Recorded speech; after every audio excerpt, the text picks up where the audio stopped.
So, good afternoon, everyone. Thank you so much for joining us here live on Zoom or live on Facebook, whichever way you are joining us. We're so excited to have you here. Today, we are going to be discussing the intersections of animal abuse, animal cruelty, and domestic violence.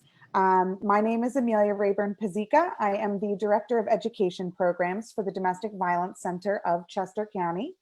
And we are featuring this webinar this month is part of our Domestic Violence Awareness Month celebration all month long. And so for Domestic Violence Awareness Month, we've actually had the honor to partner with another local nonprofit, the Brandywine Valley SPCA, through awareness raising activities, including, Dogs Against Domestic Violence, which if you follow either of us on social media, you will see that we were excited to go there and to provide the dogs in the shelter some purple bandanas and kind of paint the dogs purple, for lack of a better term, and hang some of our purple ribbons outside to help raise awareness of this issue throughout the month of October. And we've also decided to partner on this live webinar event to share information about domestic violence, about animal cruelty and animal abuse, and about how those two issues intersect with one another. So I am so excited today to be joined by Walt Fenstermacher from the Brandywine Valley SPCA. And Walt, do you want to tell us a little bit about who you are and what you do at the SPCA? Absolutely. So my name is Walt Fenstermacher. I'm the Director of Operations for the Brandywine Valley SPCA. So I oversee all of our shelter functions and programs, including the partnerships that we may have with different local nonprofits. Our organization serves the counties of Chester and Delaware County in Pennsylvania, and we service the entire state of Delaware when it comes to the stray animals that may be picked up by animal control. So we're very excited about this opportunity, and thank you for having us. Thank you so much. So again, if at any point you have a question throughout today's webinar, feel free to, if you're joining us on Zoom, pop it into the chat. And if you're joining us on Facebook, leave a comment and we will get to it as we see them come up. And we will have some time at the end of the webinar to really address questions a little more in depth. So I'm going to share my screen with everyone. And we're going to kind of dive into the material for today. So again, as I said before, today we're going to be discussing the intersections of animal abuse and animal cruelty and domestic violence. So we'll discuss the statistics, the tactics, and barriers that survivors of domestic abuse face, as well as the signs of animal and domestic abuse in a home, and some of the legal remedies that we find here in the state of Pennsylvania, and ways that we can still grow some legal remedies here in Pennsylvania for domestic abuse survivors. So unfortunately, what we have found statistically is that animal abuse and animal cruelty is a predictor of other forms of violence and abuse. It's actually one of the earliest red flags of future violence and aggression in a home or family. What we've seen statistically is that most violent and aggressive offenders have harmed animals either in their childhood or previously in the household and relationship. So many abusive partners and abusive family members have a history of animal abuse prior to or leading up to the domestic abuse of other individuals in the home. We also see several tactics that abusers will use in intersecting animal abuse and domestic violence cases. So oftentimes they may threaten or harm or even unfortunately kill the animals in the home as a way to assert their power and dominance. And that's one thing, if you understand domestic abuse, it's really all centered around the idea of an abusive individual wanting to gain and maintain power and control over their victims in the home. And so they do this to threaten and alarm the victims, They may cause harm to the animals as a form of revenge.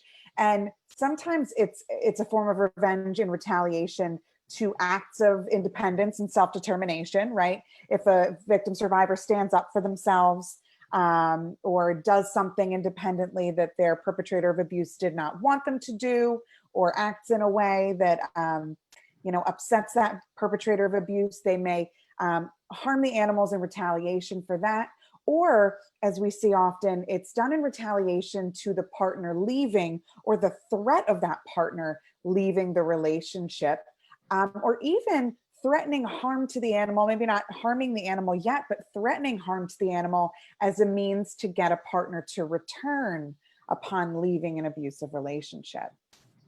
Unfortunately, what we see statistically is that 71% of our survivors entering shelter have reported that the abuser has threatened, injured, or killed a family pet. And these are national statistics.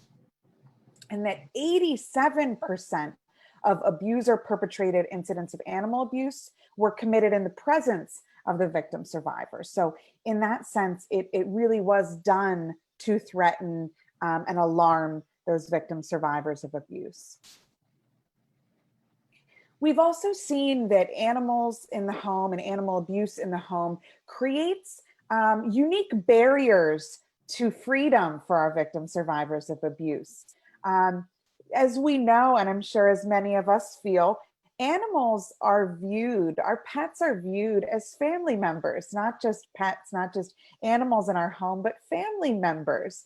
They provide significant and extremely important means of emotional support to individuals in the home. And we know this ourselves at the Domestic Violence Center. We actually have a resident therapy dog named Freddie, the therapy dog, who comes in and visits with our victim survivors, because we understand the importance of the emotional, support that a pet and an animal brings to a household.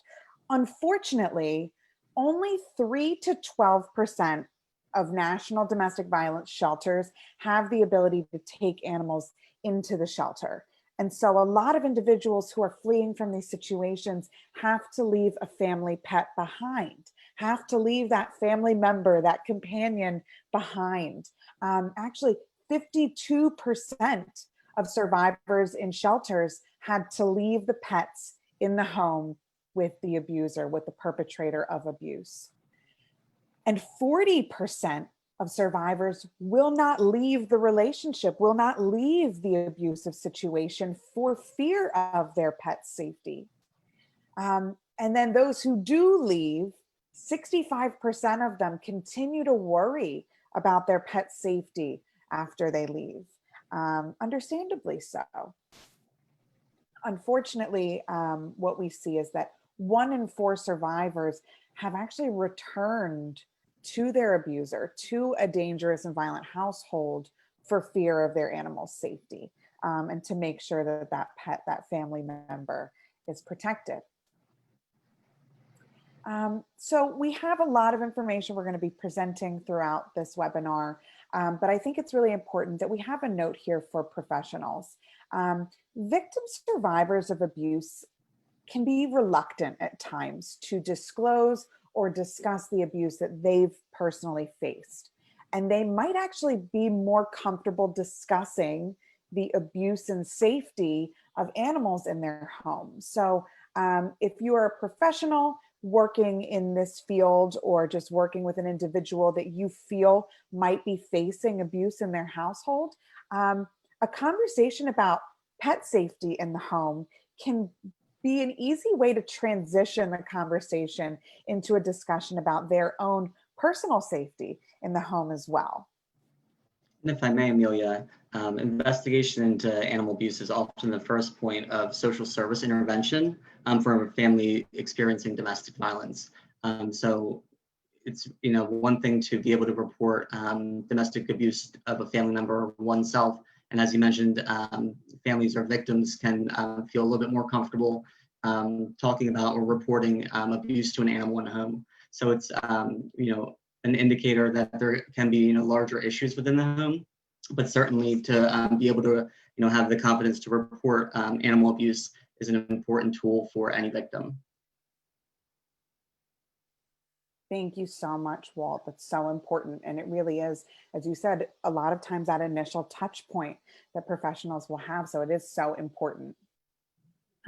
In addition to this, I think it's important to note that we should always, especially in the field of domestic violence advocacy work, we should be screening for pets in the home. So not just screening for domestic violence in the home when you are making that initial animal welfare check, but always screening for pets in the home when we're making an initial domestic violence connection, because we want to assure that services are met for these victim survivors who have pets in the home, to make sure that they feel confident that their loved one, their pet, is in a safe place, so that they can be in a safe place, so that they don't have to return to a violent situation.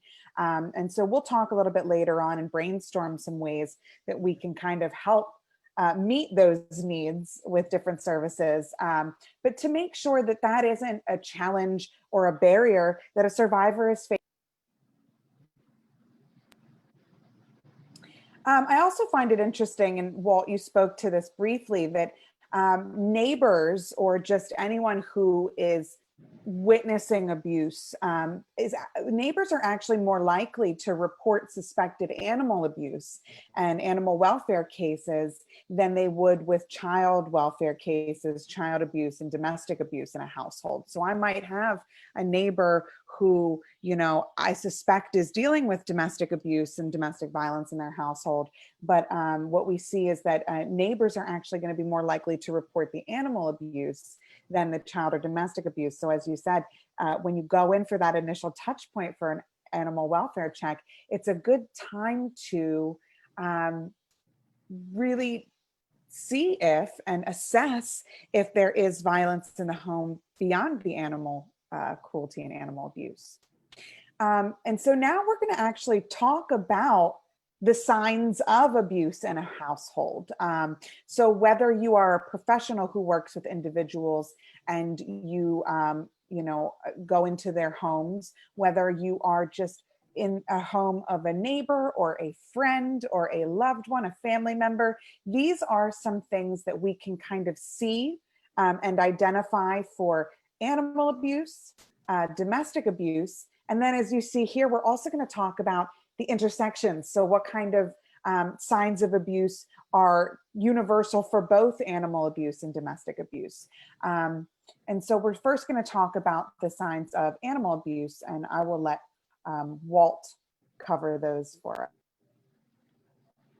Thank you, Amelia. And certainly there are a plethora of signs for animal abuse in a home. And all of them can be indicators of, like I mentioned earlier, a much larger problem. Humane law enforcement investigators often work in tandem with state and local police agencies, especially when there is suspicion of domestic violence. But when it comes to signs that animals may be giving us, when it comes to animal abuse, obviously there's fearful or cowering animals. If they have their ears back or tail tucked between their legs, or even just shying away, can be indicators of animal abuse in the home. Animals with injuries, if they're limping or unable to stand, there's visible burns or visible injuries. There are also injuries that may not be visible, and that can really manifest itself when an animal becomes particularly afraid of one individual in the home or another. So when we see those sorts of indicators, we look to ask a little bit more investigative questions to any family members or to any parties in that situation, so that we can get a better understanding of the behavior that the animal may be displaying. And we encourage family members, if they're suspecting animal abuse or domestic abuse, to be able to ask those same questions. We can also have animals that may be listless or emaciated, so an animal that's extremely underweight. That can be indications that there may be a perpetrator that is withholding food from an animal, or that that animal may be suffering from injuries that can't be seen by the naked eye, where they're in pain so much that they can't eat. There have been instances where there were animals with broken jaws who, by looking at them, you wouldn't know that they were necessarily injured, but they were unable to eat, so that caused weight loss and ultimately was an indicator for animal abuse. And in this particular circumstance was also related to domestic abuse. So when an animal may be failing to eat, may be failing to thrive, or emaciated, that can be a big red flag. Also, animals that may be chained up or penned up for an extended period of time, if they become tangled in their tether, or if they have inadequate shelter for an outdoor pet, all of those can be indicators of animal abuse. There has been new reinforcing laws in Pennsylvania and in Delaware that really kind of strengthen what the expectations are for basic care to be provided for animals, and we'll cover those in later slides. But then also, if you notice that there's no visible access to food or clean drinking water, those are the bare minimums that animals should be provided with at all times. So that also can be an indicator of animal abuse. And then excessive pet feces, if they're not taking care of their animal hygiene and living arrangements, that can be an indicator of animal abuse as well. And also, if there's an animal that's in a home that there are too many in the home over a legal limit potentially, that can be certainly an equation that can be troublesome when you have a family that may be overwhelmed, that can turn into neglect and to abuse. There can also be instances where family pets are no longer viewable to other members of the family outside of the household. That can be cause for concern when there's a favorite animal that used to come around all the time, but is no longer able to see family members for one reason or another. That can be indicators that they may not be in condition to be viewed by the general public or by the family, because it might be cause for concern for the physical condition of the animal. So if there's ever an animal or animals that previously were kind of part of the overall family, but then no longer are able to be seen, that can be a big red flag. Thank you so much, Walt. So now I'm going to talk a little bit about signs and things that we can look for in regards to domestic violence in the home. So first and foremost, similar to animals, if you see a victim survivor, an individual in the household who is fearful of their partner or is fearful of another family member, and it can be adults or children, in cases of abuse in later life or elder abuse. If I have a grown child who's taking care of me, if I seem fearful of or eager to please this individual, apologetic consistently to this individual, that can be a sign that there's domestic abuse occurring. So again, overly anxious around an individual, apologetic, eager to please. If there's visible signs of struggle or violence in the home, if I'm looking around and there's a hole in the wall that I question could have been caused by someone punching a hole in the wall, or turned over tables, turned over chairs, if it looks like there has been physical struggle in the home, that could be a sign of physical abuse or physical incidences occurring. If there's a family member who is consistently dominating the conversation, if I'm there to spend time with friends, with family members, or to work with someone in a professional relationship, if there's a family member that's dominating the conversation and really not allowing anyone else to engage with me or to engage in the conversation and in the interaction in the home, that can be a sign of domestic abuse or domestic violence in the household. Or say it's an individual that I'm constantly checking with them before I answer a question, before I respond to you, or after I respond, I kind of look to them for approval that my response was adequate or acceptable to them. That can be, definitely a sign of domestic abuse in the household. Obviously, physical evidence on me as if I'm a victim survivor here, like bruises in various stages of healing, for example, that show they've been sustained over a period of time. A newer bruise is going to be more black and blue and fresh looking. An older bruise is going to be more yellowing and fading. So if you see those in various stages of healing, especially in my arms, in the neck and chest region is where you'll see a lot of these types of bruises. How about if I'm dressing also to hide bruises or injuries, right? So say it's, 85 degrees in the middle of the summer and I'm wearing a large sweatshirt and large sweatpants and kind of sweating, but it's a way for me to cover bruises to keep you from seeing them. Or if I have, a lot more makeup on than I typically would wear as a means to cover maybe bruising on or around my face.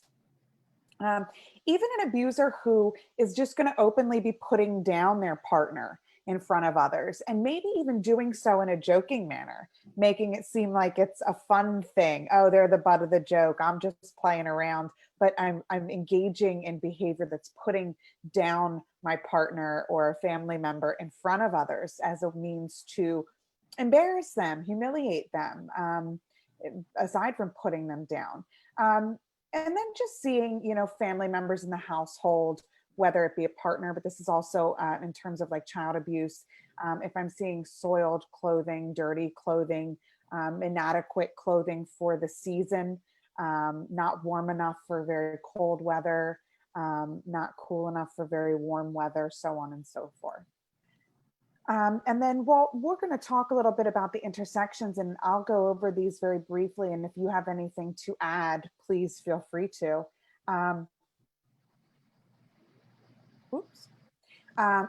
But the presence of pests and bugs in the home can be a sign of both domestic and animal abuse.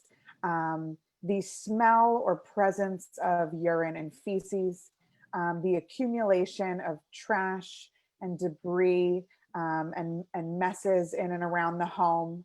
And then another thing that I find really interesting is an overprotective pet. This is an intersection of animal abuse and domestic abuse. A pet that is particular to a certain individual who is going to be more protective of a certain individual. So, if we think of this, for example, like if I am the victim survivor in the household, a pet who might stay in between me and the abusive individual as a means to protect me, make me feel safe, make sure that this individual doesn't harm me. Is there anything else that you'd like to add here, Walt?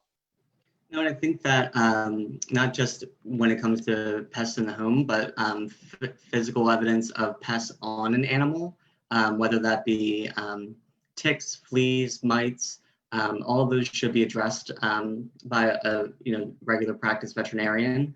So if you notice, especially when it comes to multiple animals, if they're undergroomed, if there are fleas, if there are ticks, those can be indicators of animal abuse in the home, certainly. Absolutely. And can I just ask you a question here, Walt? And it didn't come up in the Q&A or anything, but it's something I'm just curious of. We see that oftentimes abuse in a household can have an effect on individuals in the household that are not directly abused, an emotional and psychological effect. Do you think that abuse in a household, domestic abuse specifically, can have an emotional and psychological effect on an animal in the household or a pet? Without doubt, it can cause undue stress to an animal. And that's where you can really get those overprotective behaviors, as you mentioned them, or animals that are fearful or cowering. Animals, dogs and cats can respond in different ways. That can be a cat that's hiding constantly, or a dog that becomes overprotective, as you mentioned. But certainly when it comes to our animals, we think of them as loved ones and part of the family. And we like to think that they also kind of reciprocate those feelings, and that there are bonds between humans and people, and it certainly can be extremely stressful on any animal in the home. Absolutely. So earlier, Walt, you had touched on Libre's law, which is a significant and positive protection and change here in the state of Pennsylvania in recent history, somewhat recent history, for protection for pets. And I'd love for you to kind of elaborate more on what Libre's law does and how it has enhanced protections for pets, because it actually paved the way for Pennsylvania to be one of the most improved states in terms of animal protection. Is that correct?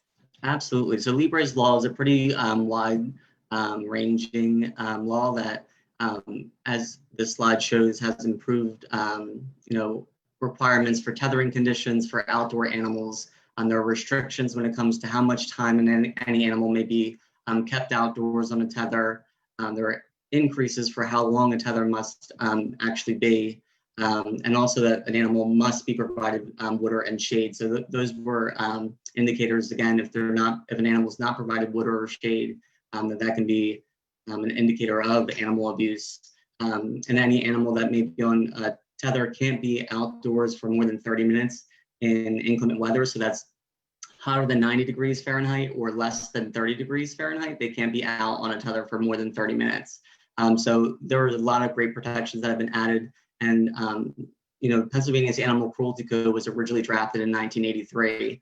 So it, was kind of piecemealed, improved here and there, but this was the largest overhaul that Pennsylvania had seen for animal cruelty laws and penalties. The biggest change for that is really for the first time ever in Pennsylvania, it's possible to file felony offenses for the first time cruelty offenses outside of animal fighting or killing an endangered species. So that is really a big thing. Previously, first time offenders may have been given a lesser charge, not a felony, maybe a misdemeanor, but Libra's law allowed us to prosecute at the highest level. We also see that in section 5533, it says that intentionally knowing or recklessly ill-treating an animal, overloads them, beats them, abandons or abuses an animal. A summary offense may lead up to 90 days in jail or a $300 fine. And then felony offenses can lead up to 7 years in jail or $15,000 fine. So Libra's law has been huge in increasing the penalties for animal cruelty in the state of Delaware. And we're obviously extremely pleased by that. It also requires that any animal abuser that's convicted of a felony is required to surrender or forfeit any animal that they may own to an animal shelter or humane society. So getting those animals out of those scenarios is obviously the end goal. So that was a huge plus and boom for animal advocates in the state of Pennsylvania. And it also grants civil immunity for veterinarians and veterinary technicians. So just like doctors are able to, report any signs of abuse, so are veterinarians and vet techs able to, provide a tip to law enforcement without fear of repercussions or lawsuits. So Libra's law has been a huge overhaul. It's been a long time in the making, and it, as I mentioned, adds tremendous penalties to animal abusers and provides greater protections for the animals in the state of Pennsylvania. Thank you so much. That was so informative about, what protections there are here in the state of Pennsylvania and what we can do, to protect animals and to reach out to law enforcement in situations like this. So let me ask you a question. If I'm a neighbor or a family member or family friend, and I'm concerned about animal abuse in the household, would you suggest that I call local law enforcement? Would you suggest that I call the SPCA? What would you suggest that I do? Absolutely. So in Delaware and Chester County, folks can reach out to the Brandywine Valley SPCA at 484-302-0018. Anyone outside of those service areas would be able to contact either their local authorities or the state police. So those are always our recommendations. And in the state of Delaware, they would be able to contact the Office of Animal Welfare at 302-255-4646. And that serves the entire state of Delaware, that office. Thank you so much. So when it comes to legal protections and continuing this conversation, one of the things that we provide at the Domestic Violence Center of Chester County is free assistance and free legal representation for victim survivors of abuse, specifically in terms of obtaining what we call PFAs, which is otherwise known as a protection from abuse order. For, an easy way to understand that, it's really a restraining order for individuals who are experiencing domestic abuse. So there is a little bit about PFAs in regards to pets in the state of Pennsylvania, which I found really interesting through my research, that in Pennsylvania, the law technically finds that killing a pet in the household or threatening to kill a pet in the household constitutes a level of abuse that can be grounds for a PFA, a protection from abuse order. However, speaking with our staff attorneys at the Domestic Violence Center, it's been a difficult one to actually follow through on. So while it legally is grounds for a PFA, whether or not it actually goes through with helping and assisting a victim survivor in obtaining a PFA has yet to be seen, unfortunately, when it comes to the work that we do at the Domestic Violence Center. The other thing is that pets are not able to be included in a PFA. So while I can include my children in a PFA, which is so important in protecting the children in the household, knowing that they are at an increased risk of violence, we are not yet able in the state of Pennsylvania, however, some states are, to include our pets in a PFA. And as I said before, some states are. 35 states, Washington, D.C., and Puerto Rico have all enacted legislation that includes provisions for pets in domestic violence protection orders. And so when we think about ways that the law can be improved specifically for these intersections of domestic violence and animal cruelty, I think a big one could be understanding the importance of and maybe moving toward the inclusion of pets and animals in PFA orders. And there's also a link here for more information if anyone is interested to read more about the specific state laws, because every state has their own distinct set of laws when it comes to domestic violence and pets in the household and protection orders. But I found that really interesting, and also at the same time a little disheartening that while Pennsylvania does allow that threatening to kill or killing a household pet is grounds for a PFA, it's not been successful thus far in obtaining PFAs here in Chester County. I put up a number of resources on here, obviously, including the Domestic Violence Center of Chester County. That's our hotline number at 1-888-711-6270. You can also get a hold of our hotline locally at 610-431-1430. You can also find a ton of information about our services and more about domestic violence, so on and so forth, at dvccpa.org. We have the Brandywine Valley SPCA website up there, bvspca.org. But they are such a fabulous organization that we are so excited to be partnered with this month. We also work with a local nonprofit called Pause for Courage. You can find more information about them at pauseforcourage.org. And they assist in setting up foster situations for survivors of abuse and their pets, so that there are temporary foster homes that these pets can go into. And this is any pets, not just furry friends, but snakes, lizards, what have you. They're willing to assist in facilitating foster situations for all sorts of pets. So you can learn more about Pause for Courage by visiting their website at pauseforcourage.org. And we included a lot of other additional resources here that we used to learn more about this issue as we developed this webinar today. But I'd love to know, Walt, if you know of any other resources for specifically victim survivors of domestic abuse who might be in need of somewhere for their pets to go safely without actually having to forfeit their pet if they're staying in a shelter or in housing somewhere that doesn't allow for animals or pets.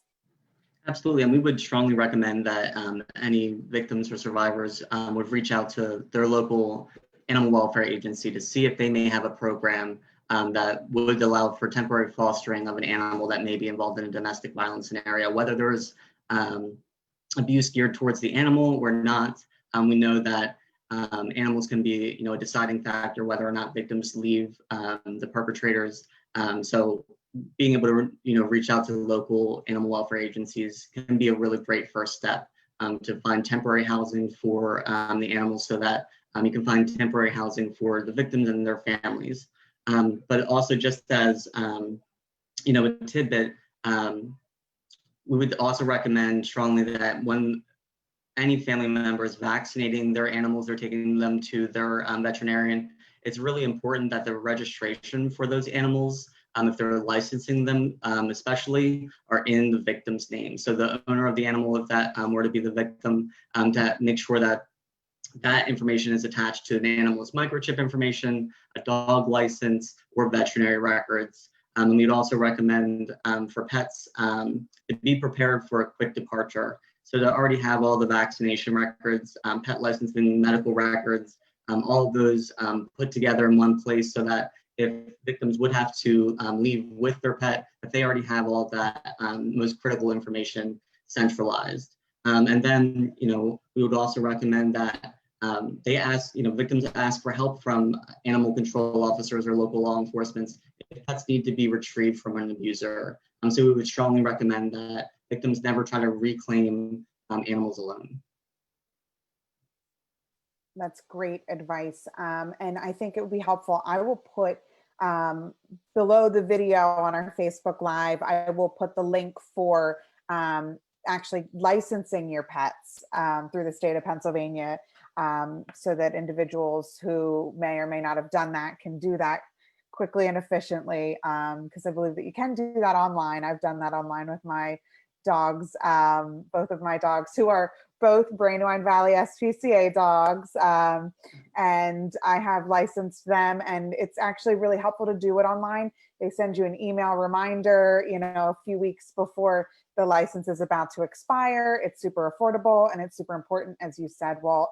And then correct me if I'm wrong, but the Brandywine Valley SPCA also can assist with and provide affordable vaccination records and things like that, right? Absolutely. So we have animal health centers in Malvern, Pennsylvania, and in Newcastle, Dover, and Georgetown, Delaware, where folks are able to come in for affordable veterinary care. So we all know, for those of you who are pet parents in the audience, know how expensive veterinary care can be. And what we try to do is make sure that basic and even advanced vet care is accessible and it's affordable to members of the public. So our vaccines can start at $16. Our exam fees are only $35. So we try to make things as affordable as possible. And we also have grant funding for families that may be going through a hard time or a transition, so that their furry family members can still get the care that they need while still being able to provide for their own families. Wonderful. So I would just like to kind of wait a second and see if anybody who is joining us through the Zoom right now has any questions. Feel free to put them in the chat or utilize the Q&A function here on Zoom. And if anybody in our audience on Facebook Live has any questions, feel free to pop them in the comment section there. We'll stay on for a couple more minutes to see if anybody has any questions, to learn more from me about domestic violence, specifically from Walt about animal welfare and animal abuse. But in the meantime, Walt, I'd love to hear a little bit more about, you had discussed a case earlier, and you do work with a lot of the animal cruelty cases there at the Brandywine Valley SPCA, right? Yep. And you had mentioned a case that had some domestic violence involved as well.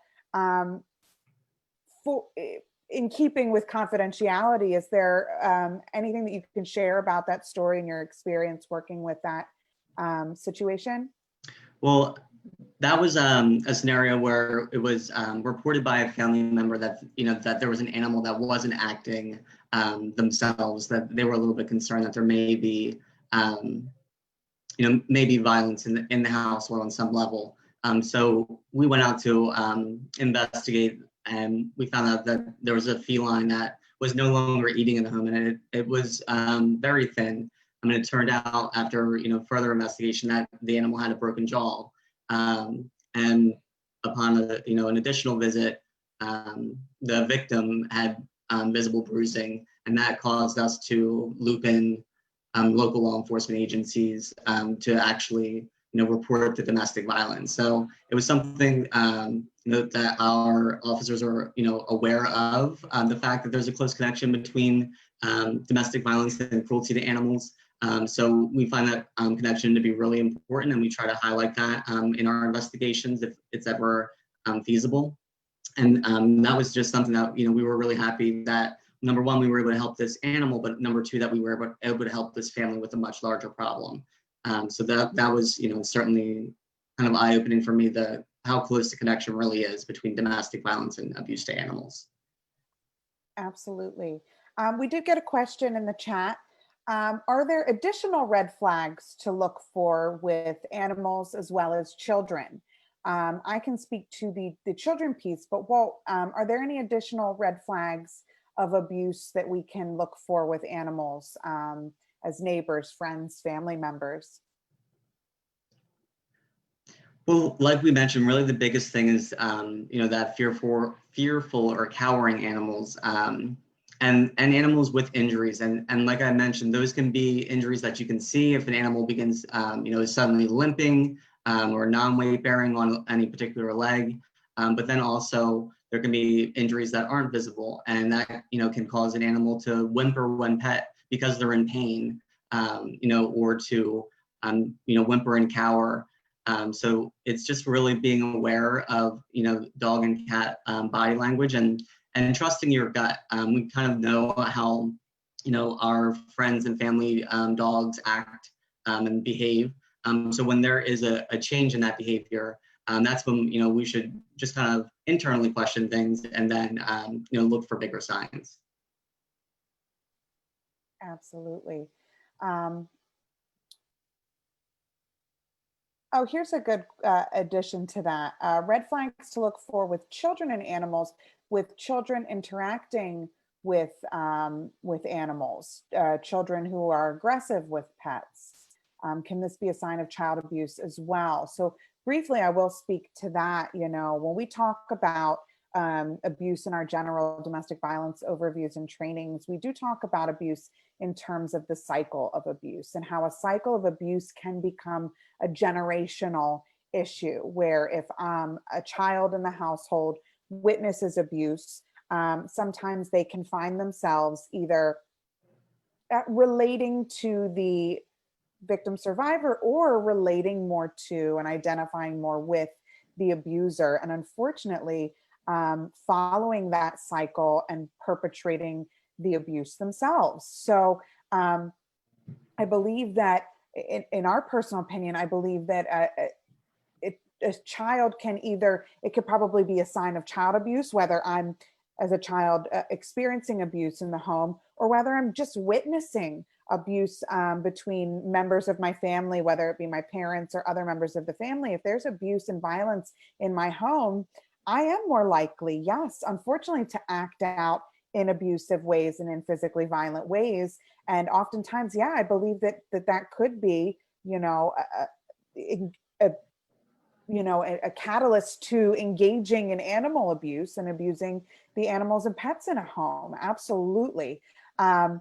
Walt, do you have anything to add when it comes to children and aggression of children toward pets? No, I think that you drew those parallels and covered that topic really well. Thank you. Yeah, absolutely. And when it comes to children, just to add to that, there are going to be significant changes in behavior for children who are witnessing or experiencing abuse in a household, in terms of maybe acting in more aggressive, angry, hostile ways, or even in more withdrawn, anxious, fearful ways. So it's really dependent on that child and who they're identifying with in the household, whether I identify more with the perpetrator of abuse or identify more with the victim survivor of abuse. So I think that that's important, though, to note that those cycles of abuse do continue and, move through generations, where we see, unfortunately, statistically, children who have grown up in a household where there's been abuse are more likely to either become abusive partners in the future or to become victims themselves to abuse in the future, which is definitely unfortunate. Let me see if there are any other questions. But I think that was a really good one. I think that's an important one to note, because we did discuss how aggression towards animals, especially in childhood, is a predictor of eventual aggression and domestic abuse into adulthood.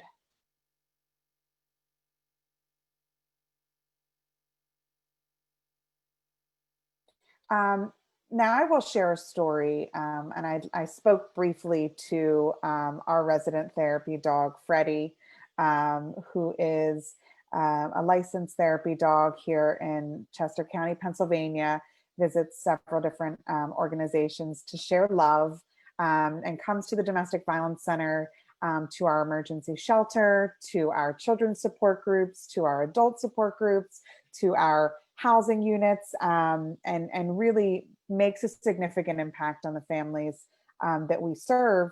And speaking with Freddie's mom, Laura, who is also one of our longtime volunteers and a current board member of the Domestic Violence Center of Chester County, she shared that Freddie himself is a survivor of abuse and animal cruelty. And that a few years back, during a visit to the vet, they found old buckshot in Freddie and in his body, and that he had been shot a number of times. And she almost couldn't believe it, because when she adopted Freddie, he had this spirit to him of love and this purpose that she could just tell right away. His purpose was to give back and love others and help others. And to see that he had gone through abuse himself and had been subjected to abuse and even shot by humans, and was still able to show so much love to humans, and to be, not just loving, but, loving in the sense of being a therapy animal.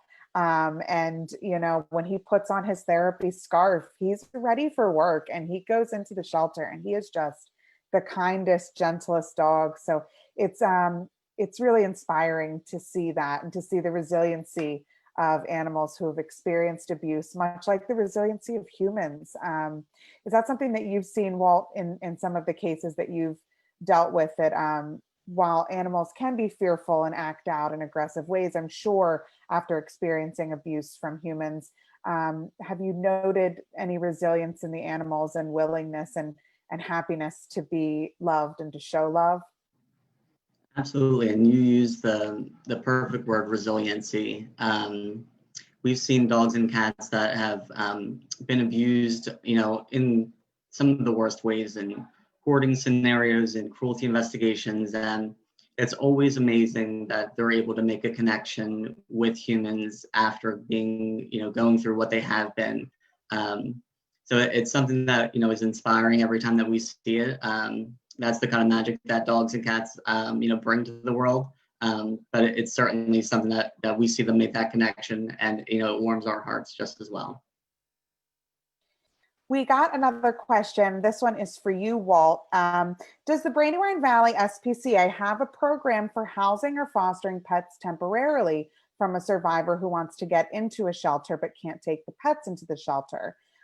They don't want to surrender the pet right away, but they need to leave the situation before they can come up with a more long-term plan for the pets.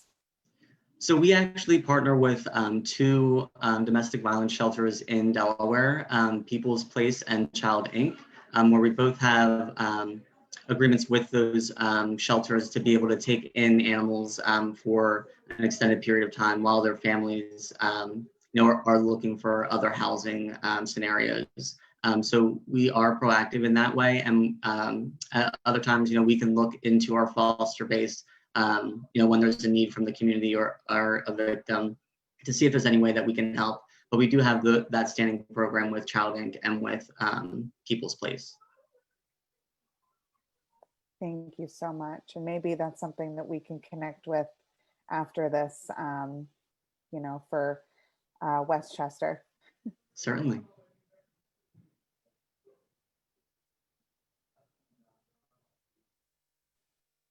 So I don't want to keep everyone too long.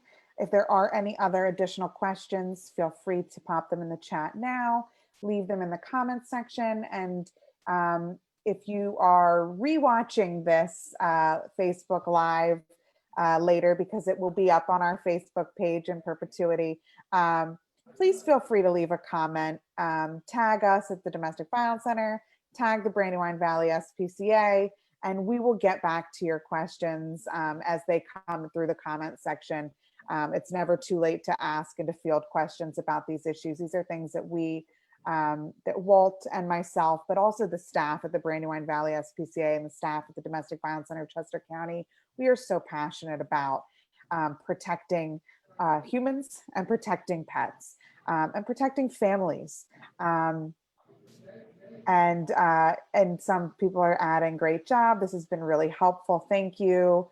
And thanks for all that we do. And thank you all for joining us today and taking the time to be with us. And thank you for your interest in this topic, because, you know, we do what we do because of our passion and love for these causes. So, you know, this is something that we were really glad and excited to partner on, to work with the Brandywine Valley SPCA to help raise awareness of domestic violence. It's been a difficult year for many of us. And so thinking creatively for means to engage the community throughout Domestic Violence Awareness Month, we are just so honored to have this partnership with the Brandywine Valley SPCA and to work with you, you know, to help raise awareness. And we saw recently that some of the purple bandanas brought some of the friends that I met there that morning some luck and got some of them adopted and brought into new homes, which is exciting to see. And so if you were looking for a loved one or a family pet, we will always emphasize to adopt, don't shop, right? And head to the Brandywine Valley SPCA. I can speak to that. Like I said before, I have two of the loveliest dogs, and I found them both at the SPCA. Oh, here's a great question that just popped up. What could the next step to bring a domestic violence organization together with an animal rescue? I don't know, what would be the next step in that, Walt, in bringing us together? I'd say that it's just connecting the right parties. So there's normally a you know, programs individual at any animal organization, just as there would be a domestic violence shelter. So just getting the right people together to start the conversation, to see if there's a way to be able to partner. Absolutely. And one thing that I know that we've talked about off the air is the importance in finding funding to help with programs like this. So, you know, contributions from foundations, contributions from individuals like you all are vital to keeping both of our services going, but also are vital to providing new programs that could, you know, create connections for domestic violence survivors in Chester County and in the Westchester area, to facilitate, you know, foster situations and temporary housing situations. So obviously connecting in ways that we've done this month and leading up to this month, but also through contributions from, you know, foundations and from supporters like you, individual supporters. So thank you so much for that question. All right, Walt. Well, I cannot thank you enough. I cannot thank Linda from the Brandywine Valley SPCA and everyone who has really assisted in this partnership and awareness campaign this October. We are honored to be joined by Walt Fenstermacher from the Brandywine Valley SPCA. We hope that you took something away from this program today and learned something new about either the services that either of us provide or about the issues of domestic violence and animal abuse and the intersections of these issues. The video will be live on Facebook. It will be there in perpetuity. So feel free to watch us at a later time. And if any questions come up, feel free to pop them in the comment section and tag either one of our organizations, and we will answer them as they come. And as I said before, I will put up the information about getting your animals licensed so that you can get that information as well. And Walt, if there's any additional information that you think would be helpful. Send over some links and I'll get them in the comment section there for everyone to access. But again, thank you so much for being here with me today. Thank you, Amelia. And thank you to everyone who's joined us. We really appreciated your time.